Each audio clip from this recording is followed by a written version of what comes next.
ഒരു chronic user, for example ഈ നമുക്ക് മരുവാന തന്നെ എടുക്കാം. Chronic is been smoking it for a very quite long period of time, and I have personally seen people who have that behavioural changes. അവർ ഭയങ്കര aggressive ആയിരിക്കും ചില സമയത്ത്. അങ്ങനെ will it lead to a very dangerous situation where they cannot come back?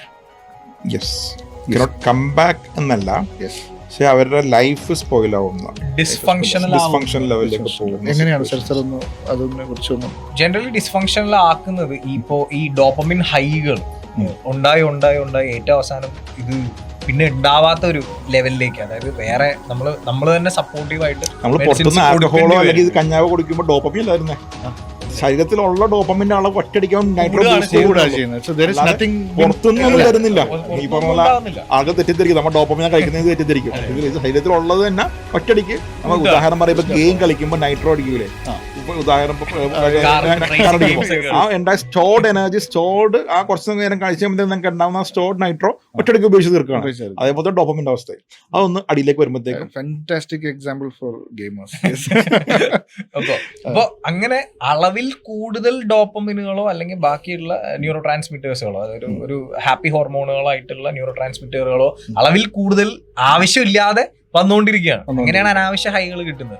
So that ഒരു കണ്ടീഷനിലേക്ക് brain എത്തുന്നു, അതായത് എന്ത് ചെയ്ത് കഴിഞ്ഞതിന് ശേഷവും ഒരു റിവാർഡ് സിസ്റ്റം ഉണ്ടാവുന്നില്ല, സന്തോഷം ഉണ്ടാവുന്നില്ലാത്ത ഒരു അവസ്ഥ, ഒരു സിറ്റുവേഷനിലേക്ക് എത്തുന്നു. അവിടെ നമുക്ക് പിന്നെയുള്ള ഒരു ഓപ്ഷൻ എന്ന് പറയുന്നത് അപ്പോ അങ്ങനെ എത്തിക്കഴിഞ്ഞതിന് ശേഷം പിന്നെ നമുക്ക് മെഡിസിൻ സപ്പോർട്ടോടുകൂടി മാത്രമേ ഫങ്ഷണൽ ആവാൻ പറ്റുന്നു. ബിക്കോസ് ജനറലി ഉണ്ടാവുന്ന സാധനങ്ങൾ, ഇപ്പൊ ഭക്ഷണം കഴിച്ചു കഴിഞ്ഞാൽ ഇയാൾക്ക് നേരത്തെ സെറട്ടോണിൻ കിട്ടുന്നുണ്ട്, അല്ലെങ്കിൽ ഒരു ഡോപ്പമിൻ റഷ് ഉണ്ടാവുന്നുണ്ട്, എക്സസൈസ് ചെയ്ത് കഴിഞ്ഞാൽ കിട്ടുന്ന കാര്യം പിന്നെ കിട്ടുന്നില്ല. അപ്പോൾ അയാൾക്ക് ഡിസ്ഫങ്ഷണൽ ആവേണ്ടി വരുന്നു.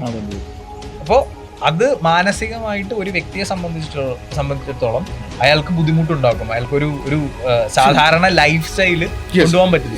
V are working very well and അതിന്റെ ഒരു സാലറി കിട്ടുന്നില്ല എങ്കിൽ നമുക്ക് വരുന്ന അതേ ഒരു സ്റ്റേറ്റ് ഓഫ് മൈൻഡ്. രണ്ടാമത്തെ ഒരു കാര്യം, കമ്പയർ ചെയ്യും. മനുഷ്യൻ എപ്പോഴും അങ്ങനെ തന്നെയാണ് ജീവിച്ചു പോയിക്കൊണ്ടിരിക്കുന്നത്. ബാക്കിയുള്ളവർക്ക് പറ്റുന്നുണ്ട്, എനിക്ക് പറ്റുന്നില്ല.